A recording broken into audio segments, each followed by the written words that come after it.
Hello again, okay, here in this video. For a long time now, I've been showing you things, Dwayne has, Calvin has, and how we treat each other, okay, in today's society. And how people become all about themselves, okay, and how we treat one another. We treat each other like complete dirt. That's right. That's no lie, okay. We showed you that it happens again in videos. I've showed you how the bullying in schools, from the time people grow up and as their kids, how they're bullied and how people call it, just, they push it off as it's normal, they'll outgrow it, they blah, blah, blah. When that's not normal and you don't outgrow the trauma that happens to you when you're continually criticized and abused and treated like a complete piece of dirt by other people, okay? And then, of course, we look at UNESCO and United Nations. We look at everything they're doing towards the sexual education of children. And we look at the children in the homes, and we see a world where women are having 2 and 3 kids, and all by different guys, okay? And families are all messed up, and the kids are in these homes, and they're growing up around this stuff, and they're seeing this on a regular basis. Because, see, a child learns from the time that you bring them home. And the first 6 years of their life is, first 6, 7 years of their life is when they will absorb the most information. Oh, they'll absorb a whole bunch after that, but the first 6, 7 years of their life is what, well, that's what sets the pattern of who they're going to be. And that's going to be based on how they're treated in the home that they're in, what's presented around them. Because of their age, everything that they learn is norm to them, and they're sucking in this information. And in today's society, what are they sucking in? Well, let's see, they're sucking in propaganda, they're sucking in bullshit, and they're sucking in drama. They're learning young that they want to be about themselves too, okay? They're learning drama, they're learning how to be angry, okay? They're learning everything that your kids shouldn't have to be learning anyhow, okay? Between watching the TV set and social conditioning, and in some families, the parents ain't around for the kids because the parents are always off working. In some families, the mother's always out fucking Tom, Joe, Dick, and Harry down the street, and the kids are left alone. And other times, the mother's bringing their lovers home and fucking them in front of the kids. And I know this to be fact. And it's not every single woman, but we have a high number of women and a high number of men that the men ain't there for the kids, or the men is there for the kids, and they're fucking yelling and screaming and abusing them, just like the women are, okay? And so what ends up happening is, of course, it happens again, but I've been noticing a trend in the media recently, okay? We had social conditioning, of course, that says that men are pedophiles and women are kid killers, that's right. The women kill children, that's right, they're murderers, okay? And men, they just have sex with children.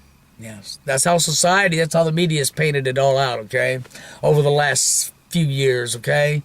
And now we're slowly integrated into showing women as sex offenders, which, see, the sex thing, well, you have yourselves to blame for that, because your government, your media, and your television set, and your books, and everything is put everything into sex. Everything into sex. How do you think it got to be such a billion-dollar industry? And everybody's replaced real love with sex, okay, and the ability to create drama, because it's all about your own wants. Most parents in today's world, not all parents, but most parents in today's world don't even give a fuck about their kids. Their wants come over their kids at all cost. At all cost. And it's sad, but it's true. Okay? And then we have the parents that abuse the kids on a regular basis, and the kid goes to school and gets bullied too. Okay? And then we have the recent rash of news reports that I'm about to show you.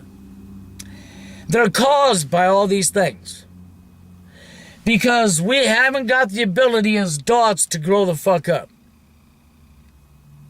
That's what that comes down to. Because we do not have the ability as adults to grow the fuck up.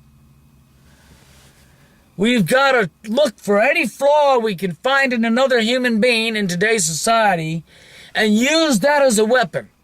Or we got to assume for somebody without even knowing them and open our fucking big mouth because we're looking for drama, because we're looking for trouble. Because we like looking for drama. We like looking for trouble. We like parking our nose in everybody's butt. But don't worry, our time's running out. Because to all of you sheep out there that think that this fucking shit ain't going on, and the history ain't replaying itself right now, you're going to have a sad awakening. You're going to have a very sad awakening. I'm going to have a big smile on my face when you're in tears and you're pissed and you're angry and you're hurt and you're crushed and your life's destroyed because of what's going on in society and blah, blah. And you're all hurt and I'm going to be smiling and laughing at you. And I hate to be that way. I don't want to be that way. What I want is people to wake the fuck up and look at what they're doing to one another. What I want is people to grow up and treat one the way they want to be treated themselves, not the way they don't want to be treated themselves. What I want is when a guy and a gal get together to fucking find out what real love is and take the time and get to know each other. Have the same interests, have the same lives, go out and do things together and have fun and keep that bond. And when you have them children and you get married, it's for life. You're there for your children, both of you are, and you're there for each other. That's what I want to see. I want to see people get their fucking selves back together again. I want to see the stoppage of the fucking division and the sexes. The division and everything, I want to see it all stopped. Completely. How do you do that? Well, the first step is to grow the fuck up, isn't it? The second step is to treat one the way you want to be treated yourselves. Okay? And if we can't do that, and we're going to continue to do what we're doing here, okay, you're going to see a lot more of this happening too. And this shouldn't be happening. But the reason it's happening is because of our ability to treat another human like dirt. So, with that being said, watch these news reports and get ready. Because there's going to probably be a lot more of this happening again too. Think about it. Leave your comments and opinions. Next video, you have a good one. Angela, Don't! Jonathan Foster's mother did not comment about her son, his murder, or the woman accused of murdering him today. But Houston police did. She is a cold, soulless murderer who showed an absolute lack of remorse in taking the life of Jonathan Foster. In a news conference, homicide detectives were very descriptive when talking about 44-year-old Mona Yvette Nelson. There's only been one or two other people I've ever talked to that had eyes like she did, and it was pretty cold. Sitting in jail, her mood had changed. She was very remorseful. Was it an act? I don't think it all was an act. This afternoon, activist Quanell X counseled Nelson, and that's when we spoke to her too. Quote, "I'm not a monster. I have 5 grandkids, and I love kids." From behind bars on the 4th floor of the Harris County Jail, Nelson gave her side, telling us one of Jonathan's family members stopped her Christmas Eve outside his Oak Street home and asked her to dump a plastic container. She said he paid her $20. She didn't know what was inside. Because she was drunk on vodka, she says she randomly chose this ditch in Northeast Houston. Quote, "I didn't know what was in it until they were showing me pictures in the interrogation room."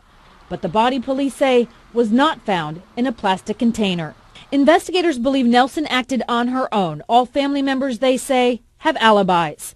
Eyewitnesses placed Nelson's truck at Jonathan's home at the time of his disappearance. They say they also found burned carpet and twine used to tie Jonathan's hands at her apartment, along with welding equipment they believe she used to burn the body. Quote, "I do have a cutting torch," she says. "I'm a welder. I would never do that. I have 5 grandkids." Nelson, who attended but did not graduate from Bel Air High School, has 26-year-old twins, a boy and a girl who live in North Texas. She was once a pro boxer and currently does maintenance work. She says she knew Jonathan's family because they all partied together. Nelson's sister says she spent the 4 days after the murder, including Christmas, with her. She showed no signs of doing anything to anybody illegal. But I don't believe at all that she had anything to do with killing a child. That's not Mona. Police will look deeper. Do I believe she's done it before? Yeah, I do. I don't believe she began and ended with the abduction of Jonathan Foster. I don't.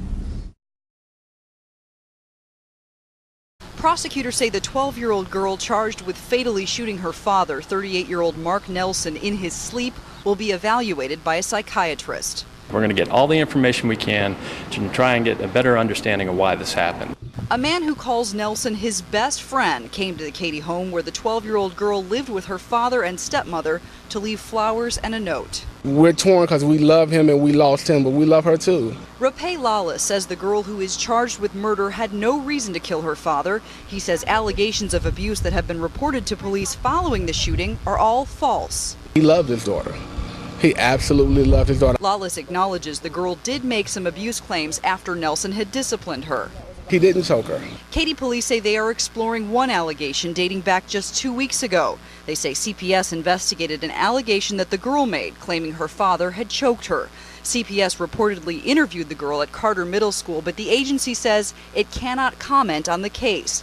Records show Nelson was convicted of a misdemeanor assault in 1997, but so far Katy police say the child's friends have not come up with any testimony they consider helpful. A lot of children of that age don't know when someone's telling them the truth or not. The 12-year-old was held and interviewed for several hours here at the Katy Police Department on Wednesday, where detectives say her demeanor was very calm. She is now at the Juvenile Detention Center in downtown Houston and will remain there until her next hearing on May 14th. In Katy, Katie McCall, 13 Eyewitness News. A family tragedy in Missouri today where a 12-year-old has been charged with the murders of his parents. Police say the boy shot his mother and stepfather right inside their own home in the city of Kaiser. He was arrested a short time later. The 12-year-old suspect has been charged with 2 counts of first-degree murder. He could be charged as an adult. Neighbors say the boy was abused by his stepfather. He was one of the kids that you could actually seem like you could trust. You know, I know he's going to have to, suffer the consequences of his actions and everything, but hope this is something that, hope he learns from this, hope he's not in prison for the rest of his life. The 10-year-old boy was shackled and handcuffed and holding tissue at a detention hearing in Holmes County Juvenile Court this afternoon. His attorney entered a denial to the juvenile delinquency charge of murder. We don't have enough details at this point for me to tell you. We don't know whether it was intentional, accidental, nothing at this point. But prosecutors say the death of 46-year-old Deborah McVeigh was not accidental.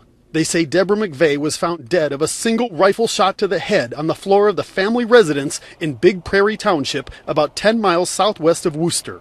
To find this and actually hear what happened, it just was a shock to everybody. Neighbors like Ron Martin say they can't believe what's happened. They say Deborah McVeigh was a good and helpful person.